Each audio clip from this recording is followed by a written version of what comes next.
If I could borrow your cheeky bits, I'd be very grateful, actually, because we do have a rather splendid Top of the Pops.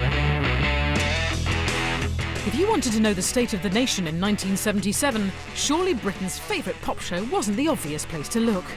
Or was it?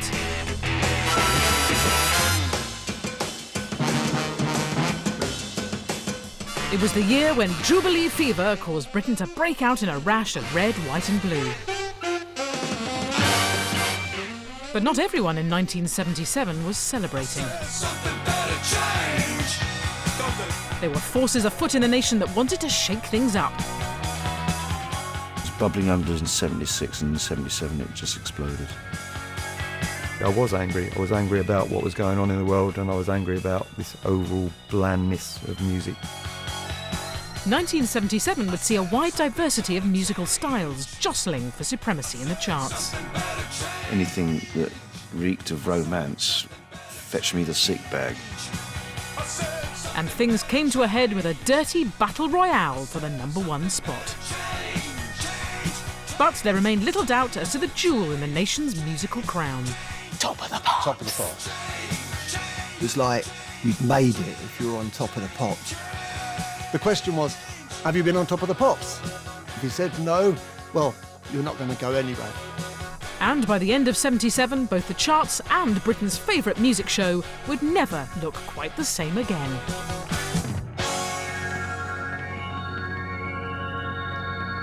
Change!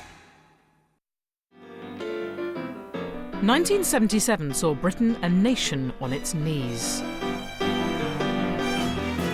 Where are we? Rock bottom. Tragedies. We've got 'em. Remedy. Why don't we rub it out, start it again with sympathy? A land of hope and glory was now crippled by high inflation, long queues at the job centre, and revolting workers. Or with the sympathy. Sympathy, I'm getting harmony, harmony. You said it, where are we? Rock bottom, Rub it out, start it again. The mood was one of change. rock bottom, Rub it out, start it again. rock, rock, rock bottom, rock, rock, rock bottom, rock, rock, rock bottom, Rub it out, start it again. I think you'll agree this next number has a certain ring to it. It's Legs, Fists and Co. doing the alley shuffle to Maxine Nightingale's Love Hit Me. Yet life on Top of the Pops remained one cheeky party.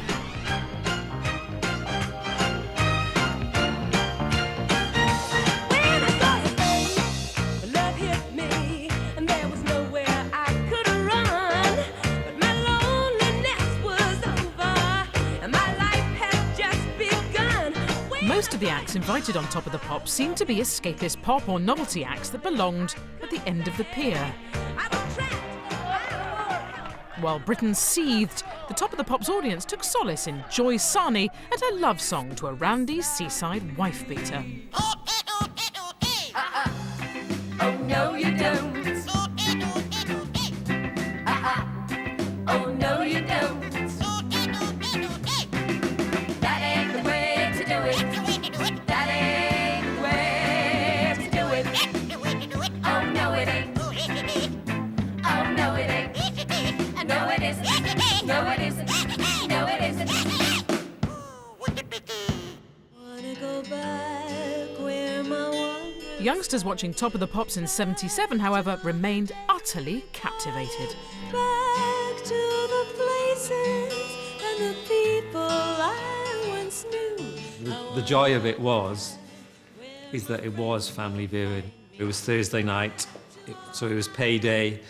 You'd go to a supermarket and get loads of crisps, you know, as your treat. Have a shandy if you were lucky. Really traditional, kind of warm working class. My mum absolutely loved David Essex. Hey, you say you wanna be my friend. Stick with me until the end. Part of the joy of watching Top of the Pops then was that it brought the generation gap into your living room. and you would sit there and your dad would huff. While some young viewers enjoyed the show for provoking family squabbles, others watched it for comfort. My main aesthetic as to whether or not I liked an act that I was watching on Top of the Pops was, if my mum and dad suddenly died in a car crash, could these people look after me? Would these people be good parents?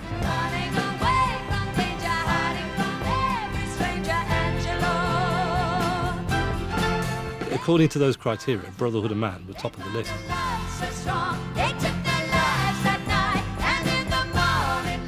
Either pair looked like they would be very, very good, loving parents, so naturally I liked Brotherhood of Man. Here's something to smile about, the nation's brand new #1 sound. Top of the pile across the nation, and David Soul. Don't give up on us, baby. As the year began, pop royalty reigns supreme with its very own Soul Man. The future isn't just one night. It's written in the moonlight.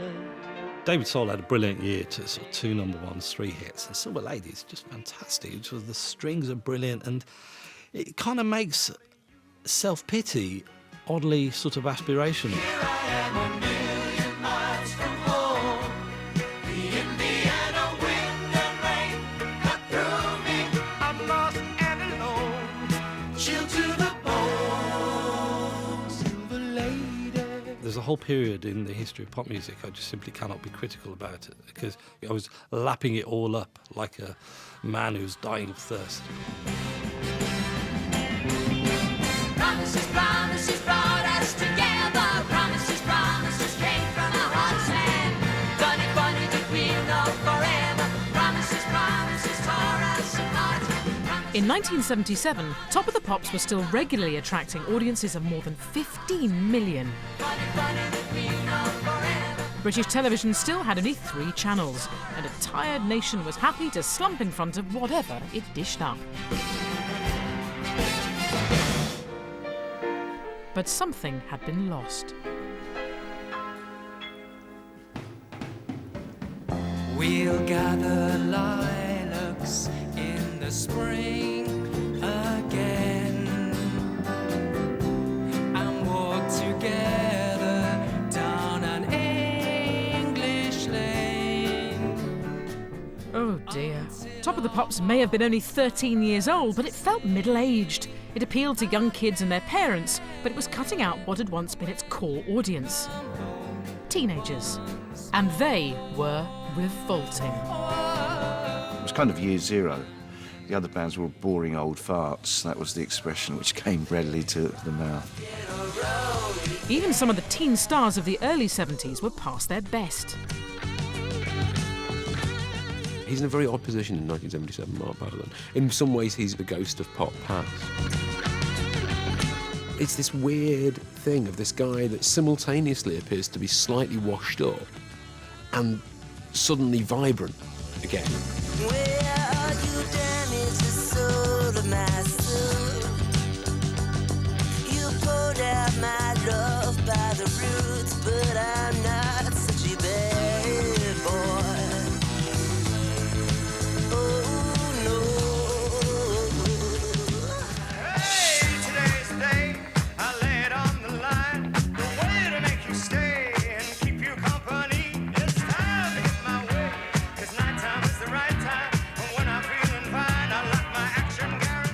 There's supposed to have been this teenage revolution in the 50s and 60s. And if you look at Top of the Pops, it looks like, youth culture is lost. It looks like youth culture's never happened. The old guard were clinging on, trying not to look over their shoulders. The whole nation felt stuck. Gentleman Jim Callaghan remained Prime Minister in a minority government, but faced industrial unrest on a daily basis. Keith Richards found himself in front of the beak on drugs charges. Again. Margaret Thatcher, on the other hand, was aiming for the stars as the great white hope of the Conservative Party. As was another future Tory leader. They don't want to go to Callaghan's promised land, which must surely rank as the most abhorrent and miserable land that has ever been promised to the people of a nation-state. The problems facing Britain, though, were more immediate. In a country that was creaking at the seams, at least you could rely on Top of the Pops, a product made in Britain that was safe, reliable, and as comfy as an old cardigan. Come on, you're not supposed to enjoy yourselves. Pay attention at the back. After all, it is Top of the Pops. By 1977, as Britain's premier music institution, Top of the Pops operated within rules known and respected by the record companies and their artists. And the stakes were high. The biggest plug one could get as a promotion man, what we called pluggers in those days, they call them PR men now, pluggers, was Top of the Pops. Was the greatest. I would do one Top of the Pops and give away, if somebody said, Eric, you want 500 radio plays or Top of the Pops, give me Top of the Pops. It literally, one appearance on Top of the Pops, automatically you made the chart. And if you're within the chart, you'll go up the chart. In 1977, the show went out on a Thursday, but the planning began the Friday before.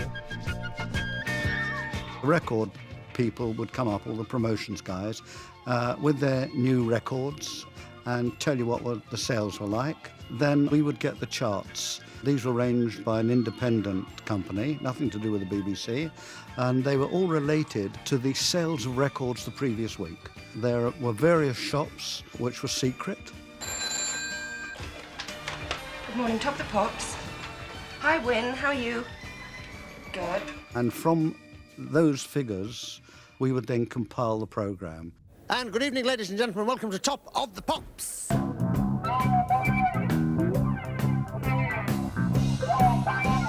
was always a very tense moment, sort of Monday or Tuesday in the week, when the initial sales figures were released, because that was going to be the moment when you knew whether you were likely to be on Top of the Pops.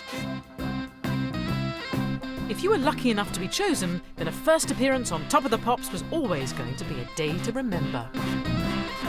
What used to happen with Polydors, if you got Top of the Pops, they would put on a limo for you to pick you up at home and drive you in. So first thing, of course, I can remember, I was living in a flat in Fulham, was, of course, the limo turning up to take you to Top of the Pops.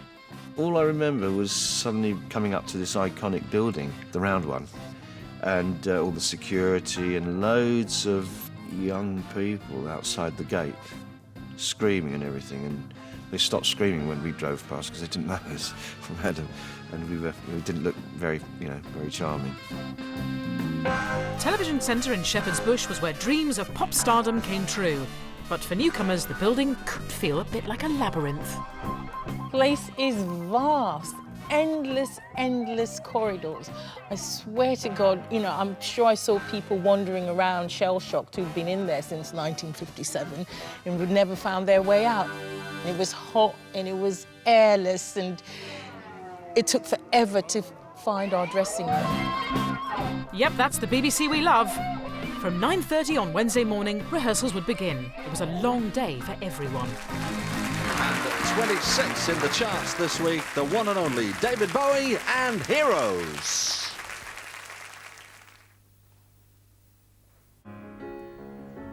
We turn water. I'd like to start that again. There's feedback down here.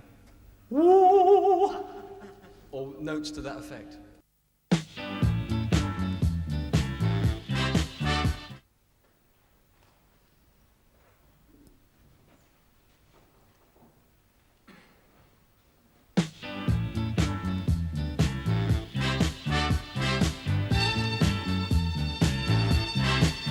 It was a lot of waiting, and then you would do a run-through for the cameras, and then you'd go and wait again all afternoon. Despite the tedium involved, there were unexpected pleasures to be had, such as hearing fellow artists going through their paces. My very, very favourite was hearing the Emotions singing live. I mean, I get goose pimples right now. They were just sensational. And for me, those were the best bits of Top of the Pops, those rehearsal times.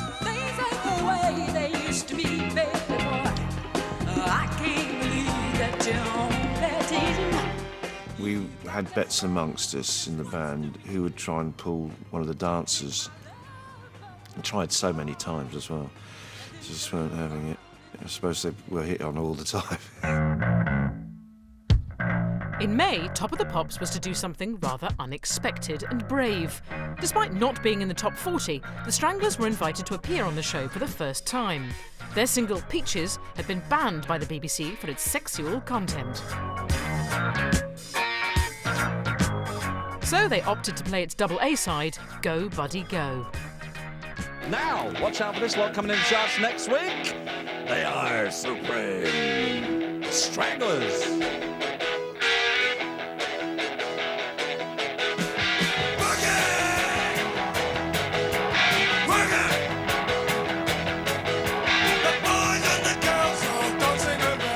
Go Buddy Go I wrote when I was 15, and it was Jimi Hendrix meets the Beach Boys, you know.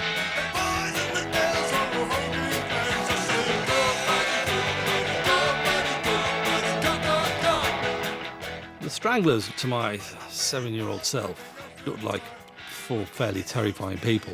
And going back to my analogy, would these people be suitable childminders if anything terrible happened to my parents? These people most certainly did not look like suitable childminders. 3 of them looked like I would die of neglect, and Dave Greenfield, the keyboard player, just looked like he might just actually murder me. The Stranglers were a breath of fresh air for Top of the Pops, or a blast of bad breath, depending on your taste. Making their debut on this week's Top of the Pops, here's the Jam and an effervescent U45 called In the City.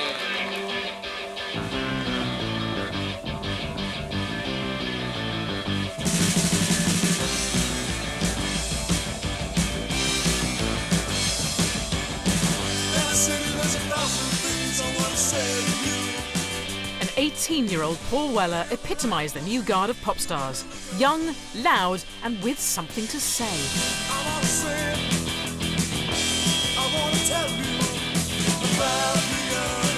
Teenagers were back on Top of the Pops.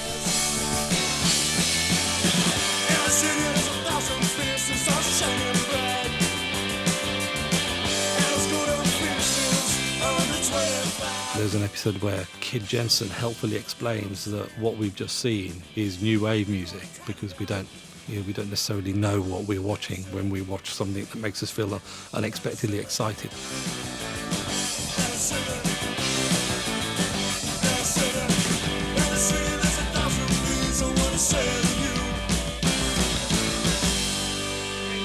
Right at the forefront of a new rock phenomenon known as New Wave, they go the Jam and In the City. Despite these rude intrusions, the Top of the Pops juggernaut still rumbled on regardless. In 1977, all bands appearing on the programme were required to perform to a backing track. The story of what they were actually performing to speaks volumes about why Top of the Pops and Britain weren't working in 1977. Musicians' union rules stipulated that all bands were required to record a new backing track in a matter of hours, to which they would sing live or mime on the show. What happened next, though, is still the subject of much debate. Some bands on, like Wings or Queen or whoever, they spent months and months and months. And the irony, if that's the right word for a Jewish East End boy, of it was, not only you have to re-record it, you had 3 hours. And because a few bands would say, no, we can't do it, Eric, it's impossible. It takes 4, 5, 6 months to record it in the studio. We just go on and recreate that sound in a 3-hour session. The sessions took place in various recording studios across London. At least, that was the idea.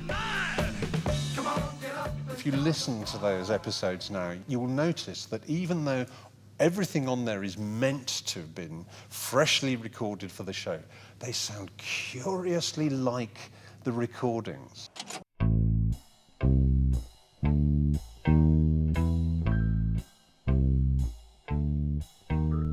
In the mid-70s, the job of enforcing the rules on re-recording backing tracks fell to Don Smith, a musicians' union rep who had become a figure of dread. My nickname was Dr. Death.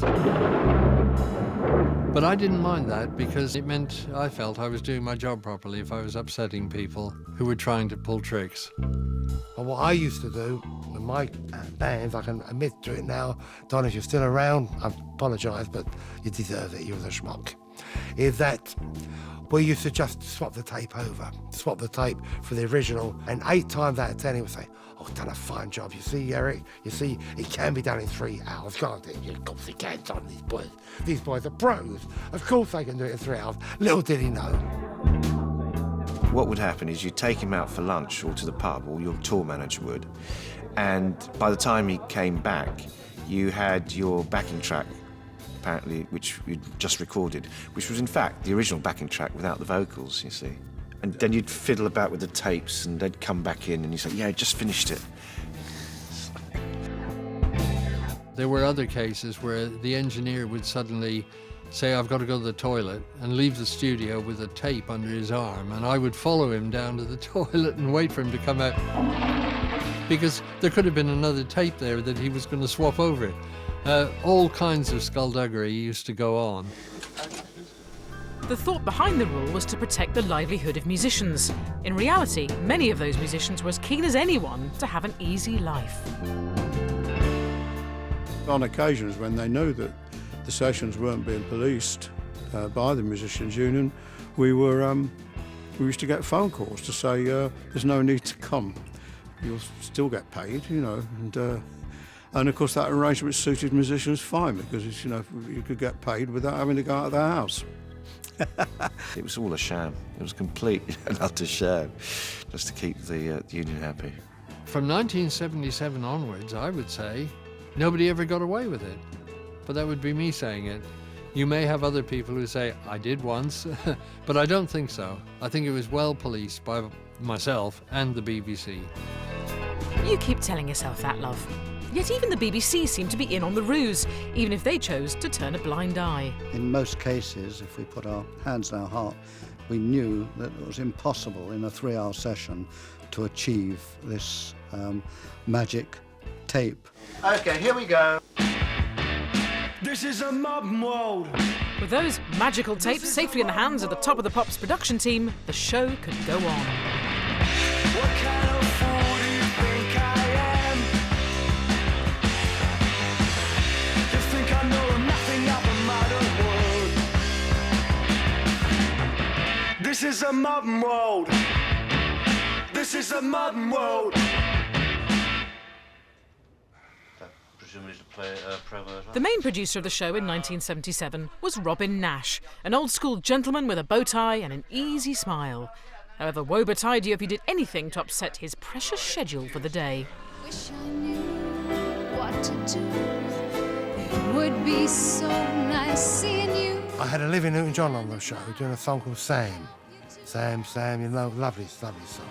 Sam, you know where I am. And then 4 o'clock, she comes out in a dressing gown and hair in curlers. It's for the dress run. And Robin says to her, "Miss John, are you wearing on the show tonight curlers and a dressing gown? Who are you, Hilda Baker?"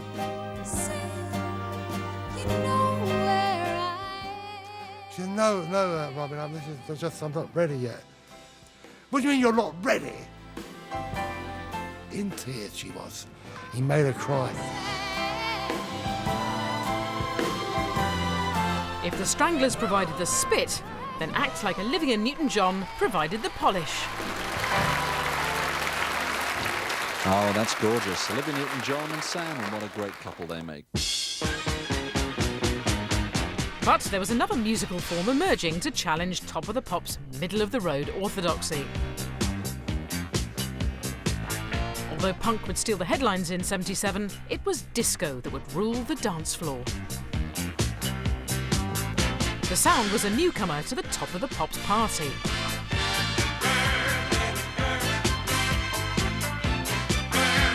Up and down the country, youngsters packed into dance halls to show off their latest moves and routines.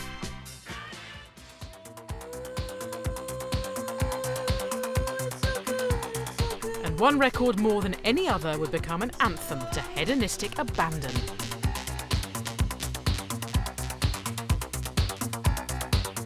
To many, Donna Summer's I Feel Love was a more groundbreaking record than anything punk produced, and disco the true innovative musical style of '77.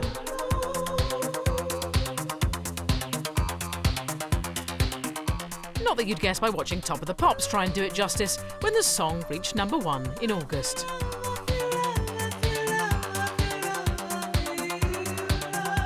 Track is so brilliant, actually, you just forget what Legs and Co are doing. It just sounds amazing.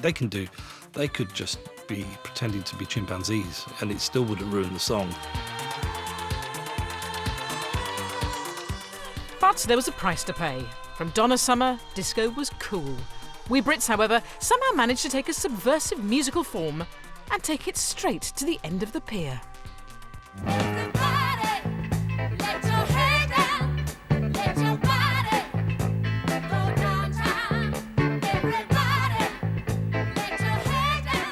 Let Your Body Go Downtown. It could only be made in Britain. You'd be mad to think it was American. It's clearly like you're in a slightly too brightly lit discotheque, which throws everyone out at 11 o'clock. And, you know, you might have a huge argument in the car park with your boyfriend afterwards. It's those are the kinds of images, but yes, good chorus.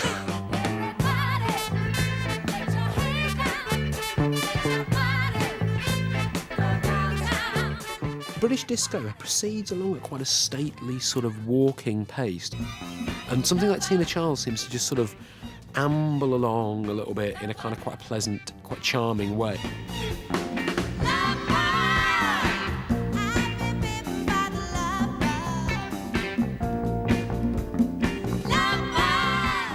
However revolutionary disco may be, this is a version of it that you could have in between the sketches on The Two Ronnies. It's that sort of light entertainmentification. But perhaps British disco artists weren't entirely to blame. A solo singer like Tina Charles would be backed by the show's waiting infantry. The Top of the Pops Orchestra. Heard but rarely seen, the orchestra was only there to satisfy the same union rules that force bands to re-record backing tracks.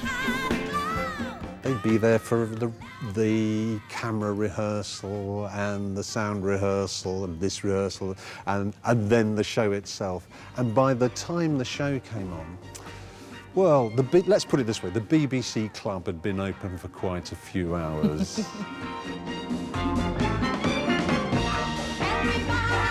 I would say, judging by the general jollity of the musicians, I think it probably was an enjoyable gig.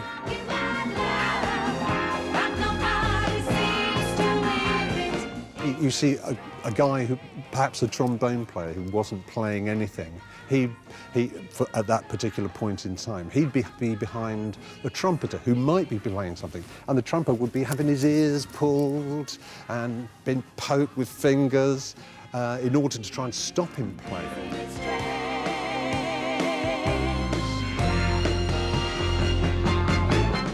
My abiding recollection was when you de-rigged at the end of the day, having to clear copies of Penthouse and move tins of beer and then coil up cables that were covered in cold coffee and beer and just the general mess, really. By 1977, the Top of the Pops Orchestra, which had been going since 1966, was in its twilight years. In the end, its number was up with the emergence of a sound that didn't require their dulcet tones. The Boomtown Rats here. Bit of social comment for you. Have a listen to the lyrics on this. The world lost me a living. I wait out on the stuck too long. I'm standing in the rain for 50 minutes. That's a quarter of an hour too long.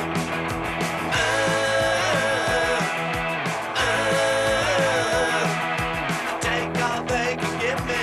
And then I'm gonna ask some more.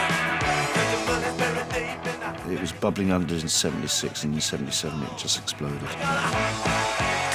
If you went around with spiky hair at that time in a leather jacket or whatever, or if anyone thought you were a punk, looked different, you were taking your life in your hands, walking down the street sometimes, you know. So it was quite scary times. People just wanted to take us on, and by 77, we were quite ardent to that. We just didn't care. When people genuinely did think this is the collapse of the moral order, There's lots of other things politically happening in the mid-70s that might lead you to believe some sort of collapse of order is about to happen. You know, I mean, it really does appear that Britain's sort of teetering on the brink of some sort of... There's people, you know, forming private armies and stuff like that. I mean, genuinely. So you can see punk as a kind of manifestation of this discontent.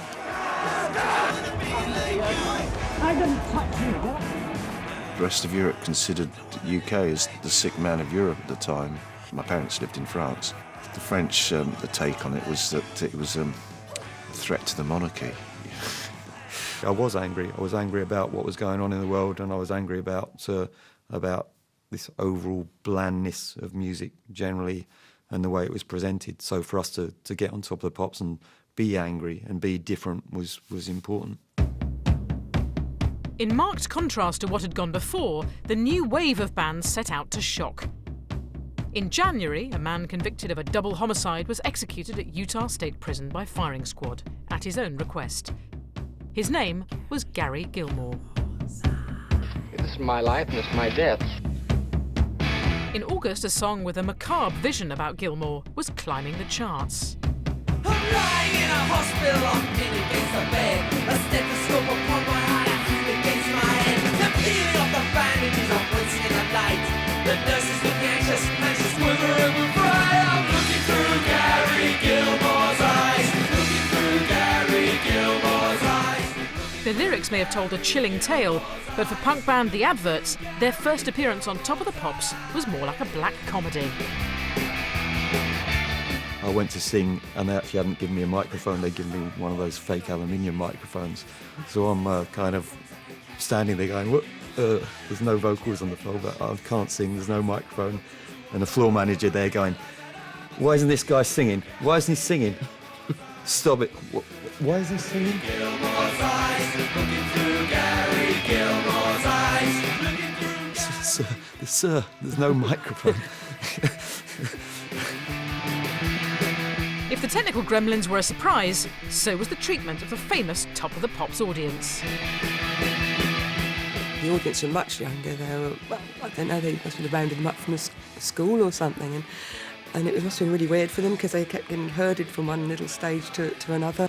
It's amazing that, you know, any of them looked natural at all. They didn't. They were standing there in their cardigans, frogging about, pretending they were enjoying us, desperately trying to dance to Gary Gilmore's eyes.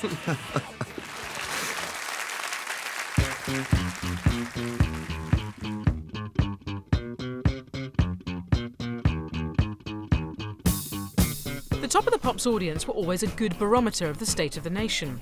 In the 60s and early 70s, they were groovy. Well, most of them. By 1977, things had got a little more lethargic. Yet there was still no shortage of young people hoping to glimpse their favourite band, and people went to extraordinary lengths to try and work out who they'd be seeing.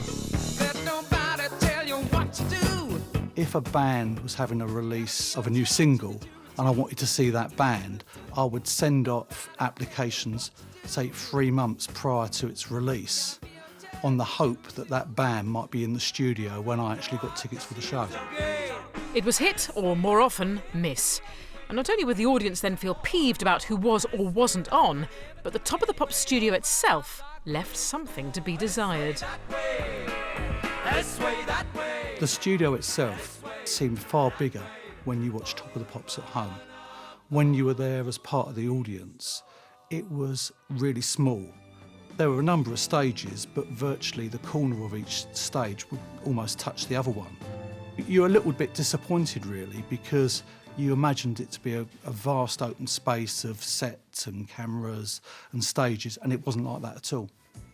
Breaking news, TV isn't like reality. There's little doubt, though, that by 1977 the audience appear to have entered the twilight zone. Top of the Pops audiences, they don't look very happy to be there, and they just sort of shuffle around like, you know, they're sort of trying to keep warm, waiting for the bus. You genuinely could look into the crowd and see people looking like that at you, or just talking to each other while you were performing.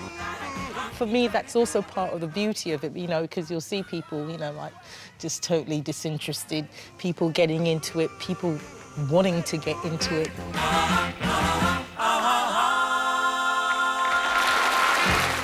If I pull this bit of string, two things will happen. First of all, some balloons will fall down on Neil Innes, who will then sing a number called Silver Jubilee. Let's see if it works, shall we? Queen Elizabeth, Queen Elizabeth, Silver Jubilee.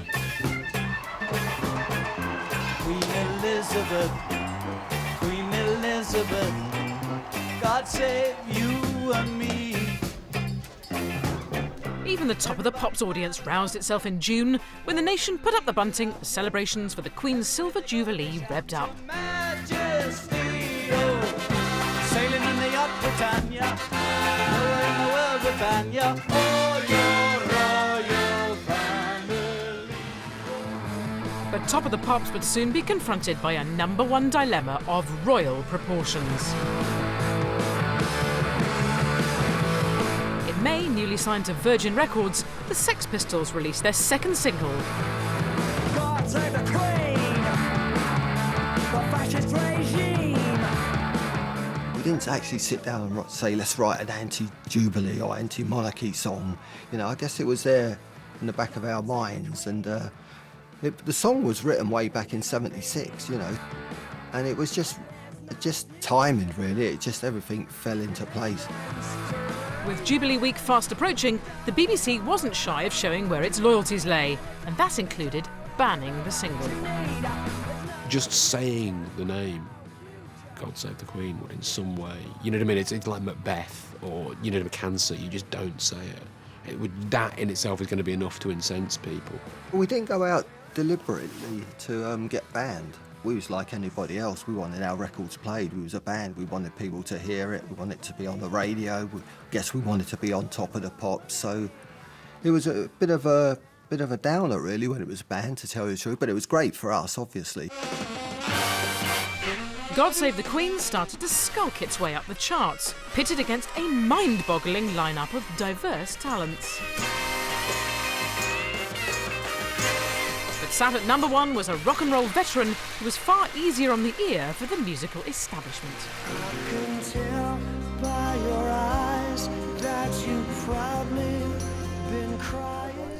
Rod Stewart had once been seen as an oikish upstart, just like the Sex Pistols.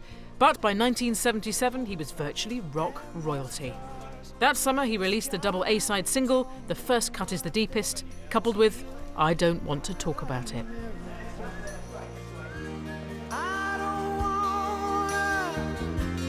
Talk about it.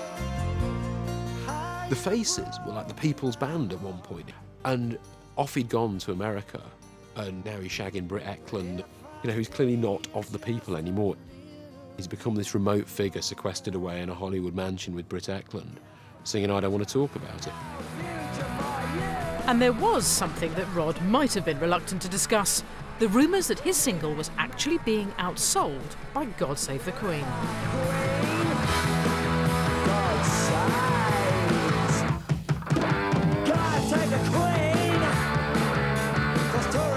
At the end of that Jubilee week, I think it was #1 in most charts, except for the BBC charts, funnily enough. I remember thinking, this sounds weird. I haven't heard anything like this before.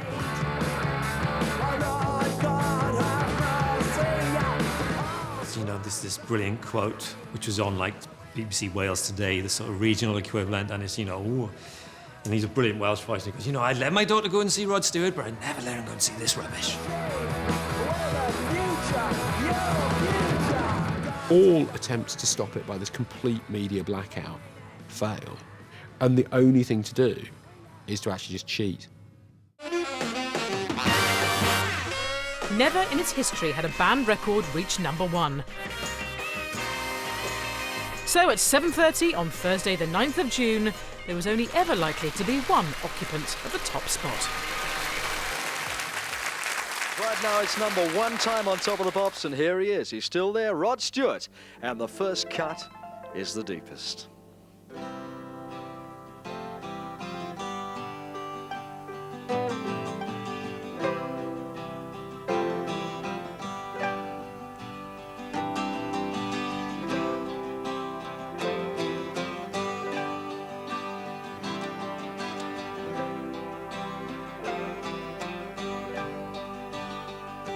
I would have given you all of my heart, but there's someone who's torn it apart, and she's taken just all that I had. And if you want, I'll try to love again. And I think it's basically accepted as fact that the compilers of the charts fiddled the figures to ensure that God Save the Queen didn't get to #1, because there's plenty of reports from retailers at the time, the week of the Jubilee, going, it's outselling, I don't want to talk about it, by Rod Stewart, hand over fist. Not everyone, though, bought into this conspiracy theory. Sour grapes, opera. Sour grapes from people to say that outsold and that should have done that and that should have done that. I think from the Sex Pistols, let's tell the truth, Rod, you were selling more records than the Pistols. That's a fact.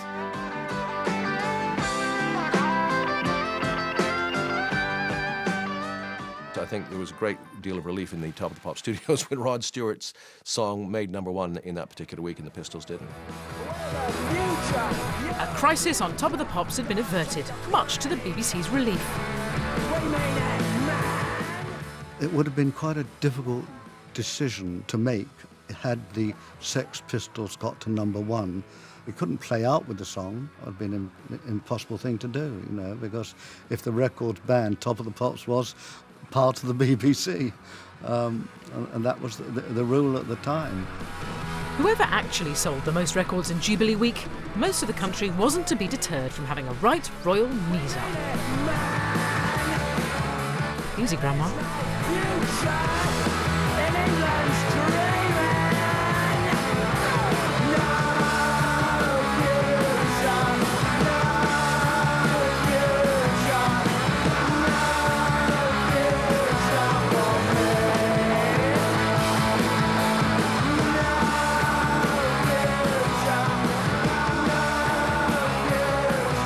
If the summer of 1977 saw crowds of happy British flag wavers celebrating their Queen,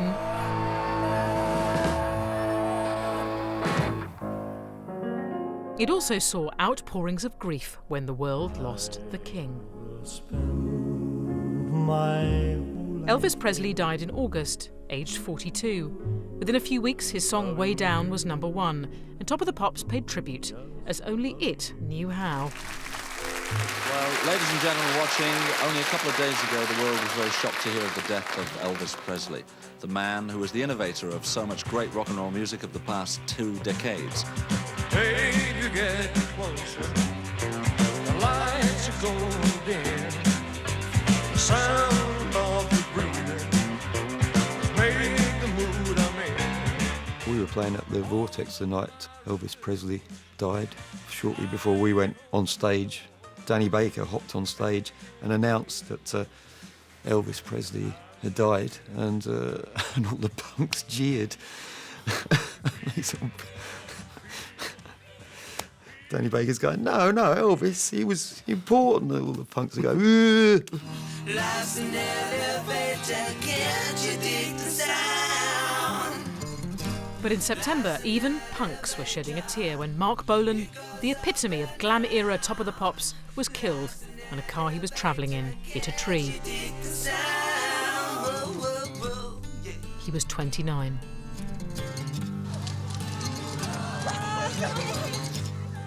It was hard to escape a feeling that a change of the musical guard was taking place.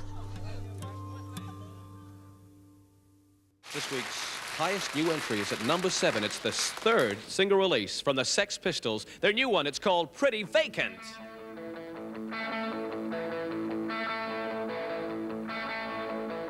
Punk, which had previously wedged its foot in the door, now barged right in.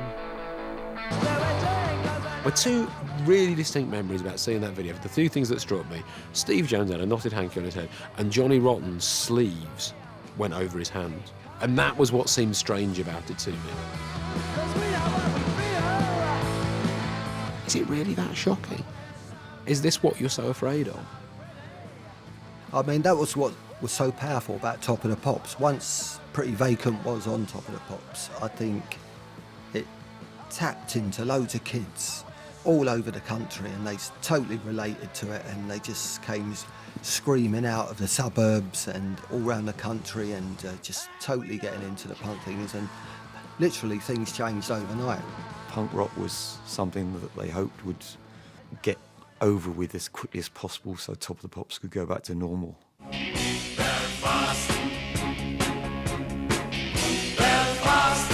But the beauty of Top of the Pops lay in its embrace of both the sublime and the ridiculous.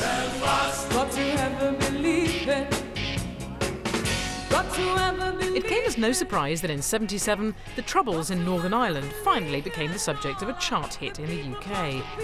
What was surprising was who sang it. When the people believe him, alright. Oh, when the people believe him. When the people believe in all the children, cause the children believe him. Belfast, Belfast.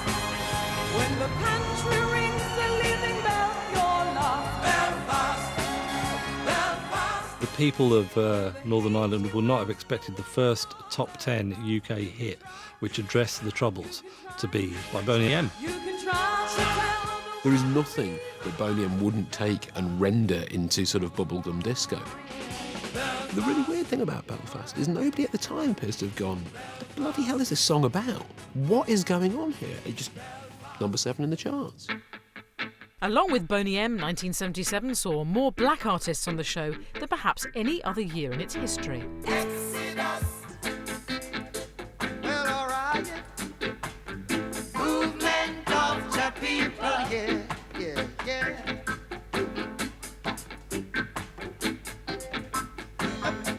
Men and people will fight you down when you see your light. Let me tell you, if you're not wrong, then everything is alright. So we're gonna walk right through the roads of creation. But on the streets, the National Front was also as active as it had ever been. Great tribulation in this exodus. Well, alright. Movement of the people. Even the light entertainment department at the BBC could appear stuck in a bygone age.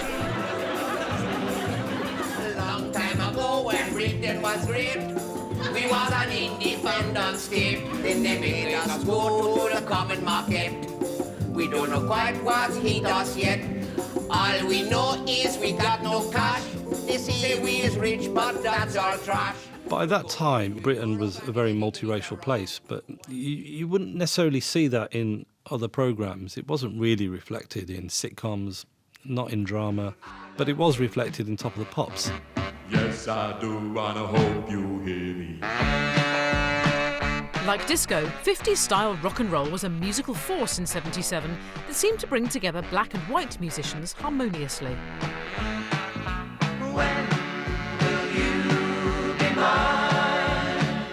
Shawaddy Waddy had been regulars on the show for several years, reflecting a revival of teddy boy culture across Britain that saw dance halls bopping and jiving. Well, I know our love will always be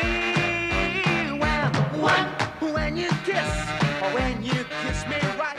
In the 70s, there is a massive Ted revival. That's what the battles on the streets are between punks and Teds, right? We've written Teds out of history. In 1977, those darlings of the doo-wop, Darts, would join the Top of the Pops party.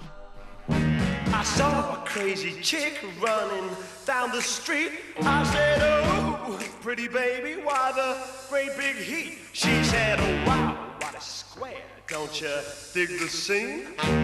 Daddy Cool's playing his piano machine. Well, Daddy who? Daddy Cool. But backstage, they'd find that life wasn't as multicultural as it was on screen. The people who were doing makeup at the BBC didn't really, as far as I was concerned, have a lot of experience making up black girls. The thing is, you know, I was doing Top of the Pops, so I'm going to make it. And I'd come out and I'd be absolutely devastated. All this bright blue, and it was just awful. And, you know, I'd get back to the dressing room and I'd just clear it all off. Daddy cool, daddy cool, daddy cool, daddy cool, daddy cool, daddy cool,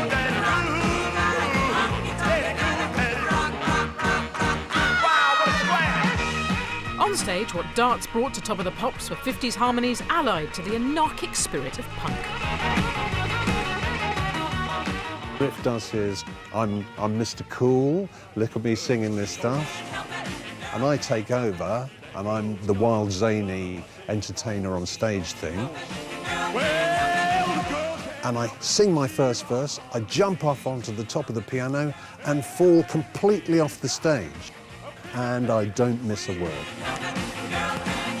And traumatised a load of little kids.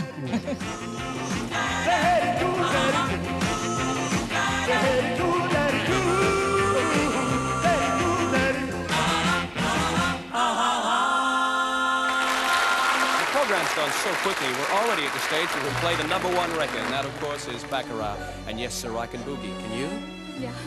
Oh, I'd like to watch. Oh, would this be allowed now?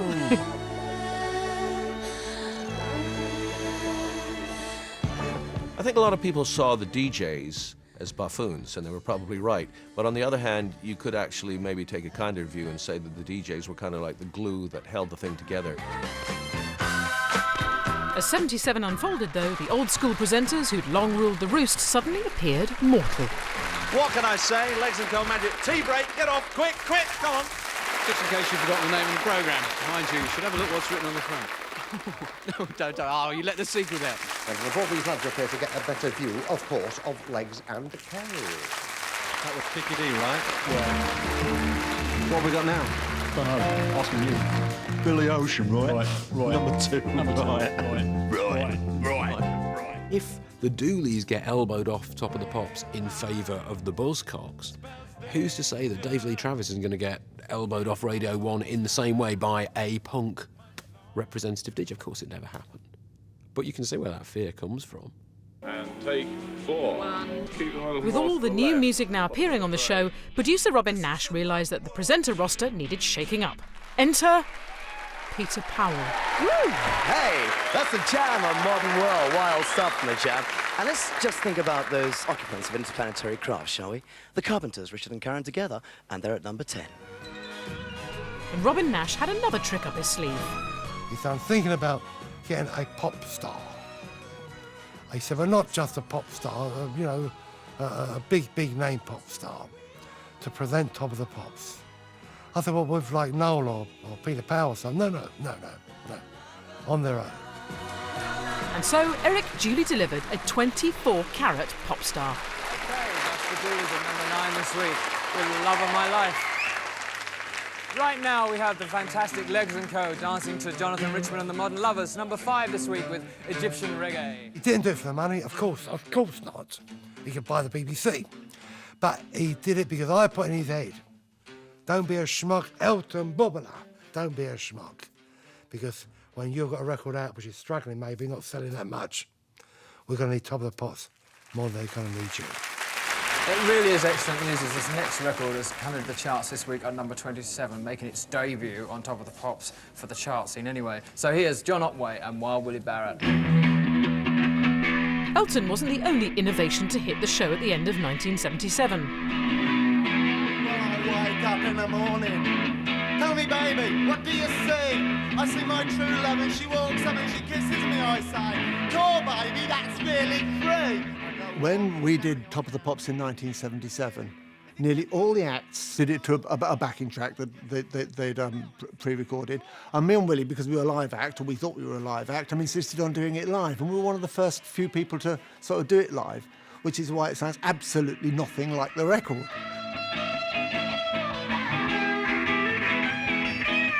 In In many ways, John Otway was the spirit of 1977 on Top of the Pops. I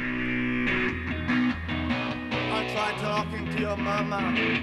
Oh no, what's wrong with me? Every time I go near your baby, you say, poor baby, that's really free. I think I was lucky with 1977 because I wasn't particularly talented. I wasn't a great guitarist. I wasn't a great singer, but I was wild and shocking on stage. I used to throw myself around the stage, rip my shirt open, do somersaults with the guitar, bang my head against the microphone, that sort of thing.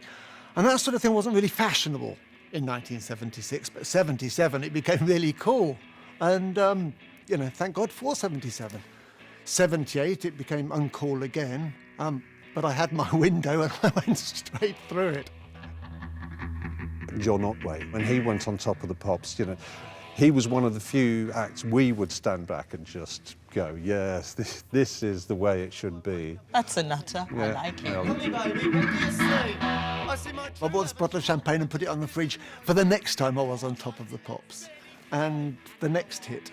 And about 5 years later, somebody suggested that champagne didn't last that long.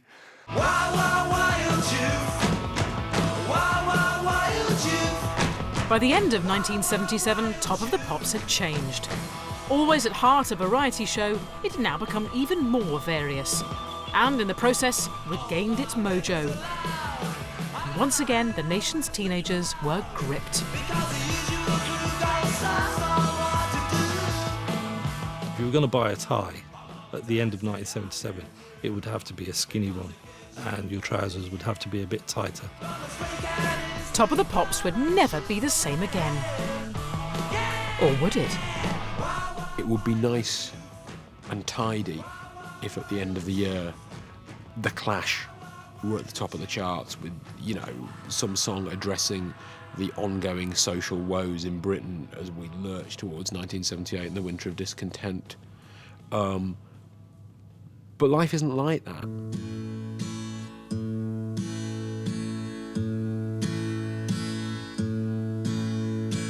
Mall of Kintyre, on me strolling in from the sea.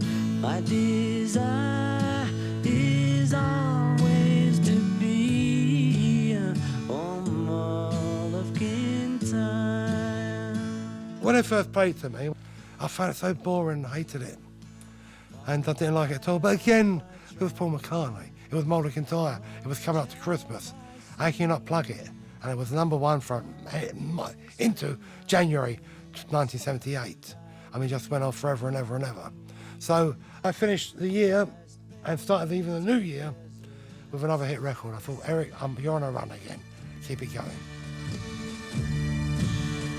Sweet through